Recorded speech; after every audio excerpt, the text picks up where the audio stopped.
In case you missed it, Optimal Blue has announced the dates for its 2026 summit. Join us February 23rd to 25th at Talking Stick Resort and Conference Center in Scottsdale, Arizona, for a client-exclusive event packed with strategic insight and innovation. Attendees will gain early access to Optimal Blue's latest generative AI and automation tools, dive into expert-led sessions on pricing, compliance, and more, and experience hands-on demos of new capabilities. Plus, it's a chance to connect with capital markets pros, integration partners, and mortgage insiders, all while gaining actionable strategies to maximize profitability and sharpen your competitive edge. The Optimal Blue Summit, where proven mortgage expertise meets modern innovation to shape what's next. Early bird registration is now open at summit.optimalblue.com. Space is limited, so register today.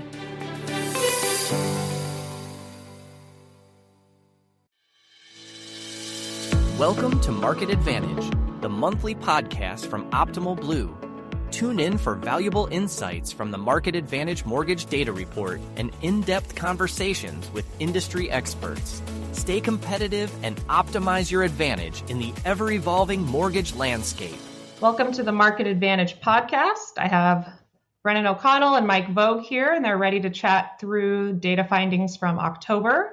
But first, we actually have some big and exciting news to share. So our Market Advantage podcast is actually going to be merging with Optimal Blue's other podcast known as Optimal Insights. Now, you might follow that podcast, but if you're not familiar, we do a weekly podcast. So our Optimal Insights podcast focuses on market indicators, economic insights.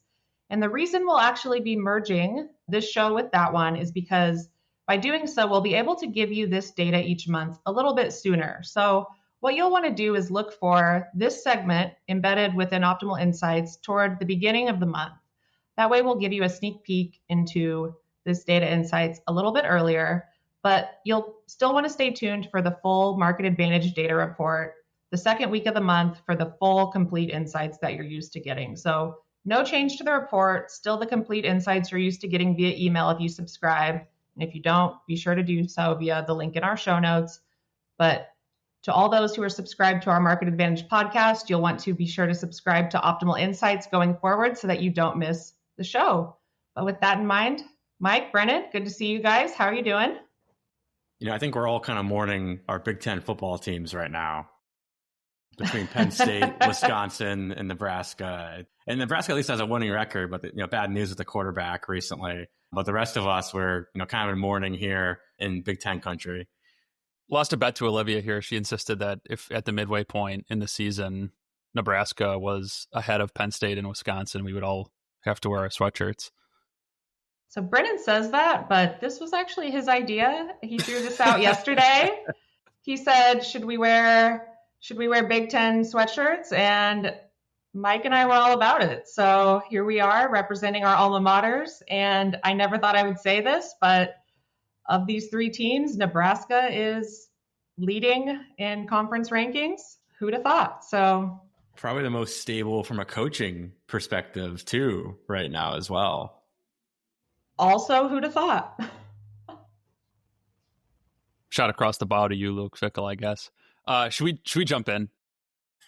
So the headline for October is that lock volume is down 4%, but that really has a lot more to do with the September comp than it does any sort of pullback in production.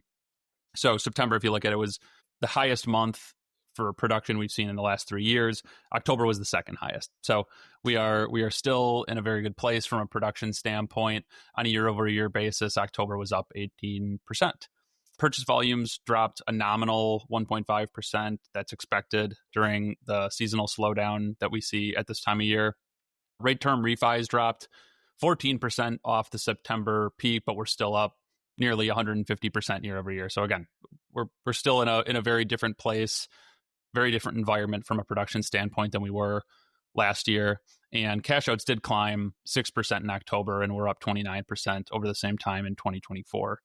On the rate side, continue to see improvement out of the mortgage rate environment. The OBMMI 30-year conforming fixed index, OB30C, this is the underlying for the CME futures contract.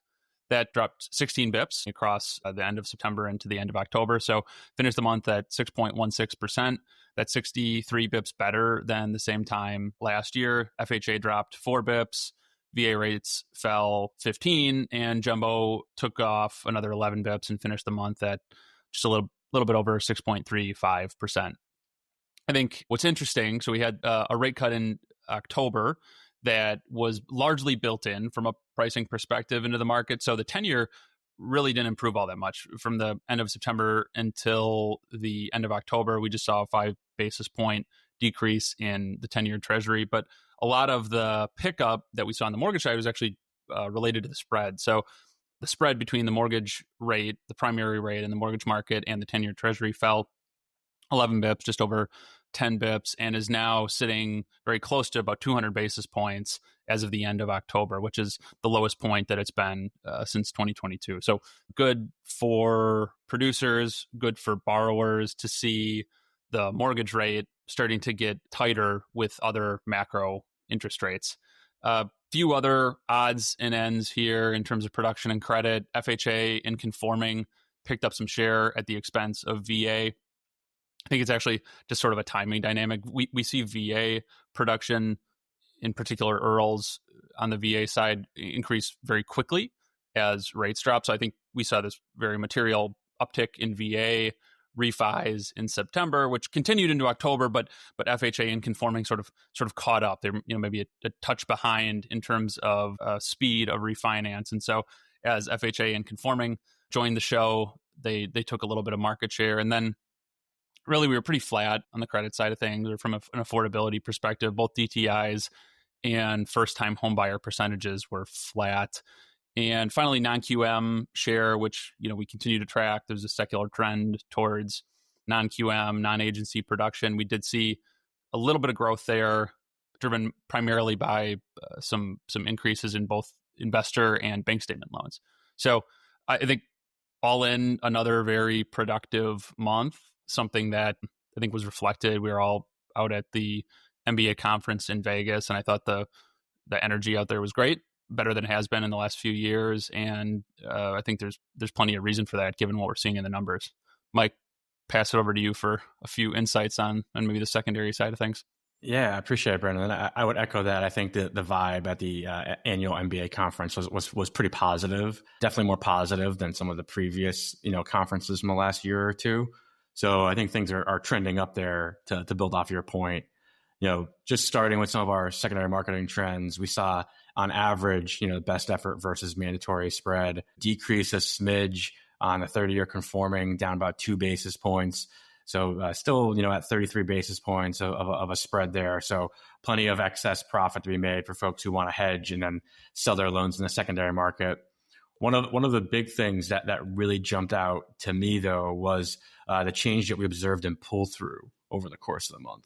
We saw pull-through for purchase loans increase almost a point from 83.5 to 84.5%.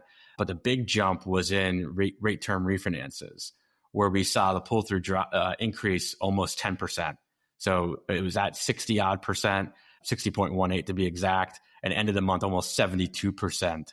So, I think what we saw there was as rates kind of ticked up a little bit in October, we saw folks really get off the sidelines and do a little less shopping around and really try and make sure at that rate that they locked in during that rate decrease in September, they actually got to the table and refied throughout the course of the month of October, right? You think of that 30 to 45 day lag between application or lock till closing. And that makes a ton of sense given the directionality of rates this month. A couple other trends to note. We continue to see MBS share increase for loan sales. About a year ago, this was about a third between bulk cash and mortgage-backed securities. But we see that share of lenders securitizing now closer to 46% of the overall loan sales observed in the system, where cash is down about 22% and bulk aggregator bidding is down about 30%. Both of those down about 2% over the course of the month. And we still see that best effort share about 2 to 3% of loan sales there. So not really a lot of change there. Another area that kind also spoke to me was this continued trend of lenders selling to the rank 1 loan sale execution. About 6 to 12 months ago, this was 69, 70 odd percent of the time sold to rank 1. It was 78% last month, 81% this month. So we're seeing lenders really continue to chase that profitability, right? They're not thinking about some of the softer eligibility guidelines from a loan sale perspective. Maybe they're even moving away from retaining servicing rights if it's not the rank 1 execution. A stat that I've been observing the last couple months that we want to add to the market advantage is the percentage of loans that are actually sold retained, meaning that the lender is holding on to the servicing rights and the relationship with the borrower, versus selling it released, which means that they're selling the servicing rights and that touch point with the borrower to the investor. And this month we saw quite a shift. In September, it was 63% of the loans sold were actually servicing retained, and it was 56% this month. So a 7% decrease in the amount of loans sold, which correlates to that trend of lenders kind of chasing that best price, kind of that addiction to cash, right? Cash today versus the promise of cash flow in the future with servicing rights. A couple other things to chat about, with on average OBMMI up throughout the course of the month, we did see servicing right valuations increase about 3 basis points on average, ending the month about 1.12 on a 25 BIP servicing right, which is almost about 4.5% multiple. You think of that 1.13 divided by 25 basis points, and you get almost 4.5 from a multiple perspective. Historically, folks usually always grounded themselves to a 4 multiple on servicing, right? 25 bips equal 1 point. During COVID, that dropped almost down to a 2 multiple, spiked closer to 5.5, 6 maybe about a year ago, and now is in that 4.5 range, just so folks get a feel for that. And then in general, we saw our investor count kind of, again, stagnate at that 11 number the last 4 months, where, on your average loan sale, lenders are interacting on average with 11 investors. And, typically when we see that spike up or spike down, that's a good proxy for just the demand of mortgages out there right now. Excellent. Thanks, guys. So those were the October highlights. And as a reminder, if you subscribe to us here, be sure to subscribe to Optimal Insights by Optimal Blue going forward so that you can continue hearing the great highlights from Mike and Brennan going forward.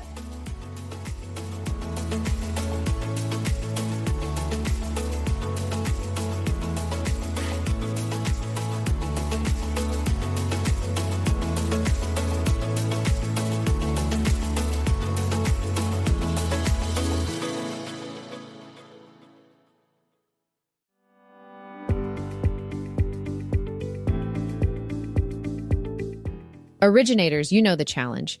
You want to stay in front of past clients, but digging through old loans and spreadsheets to find refinance opportunities, that's not exactly time well spent. Capture for Originators, available to Optimal Blue PPE users, changes that by automatically analyzing entire past closed loan portfolios each month and putting recapture opportunities directly into your hands.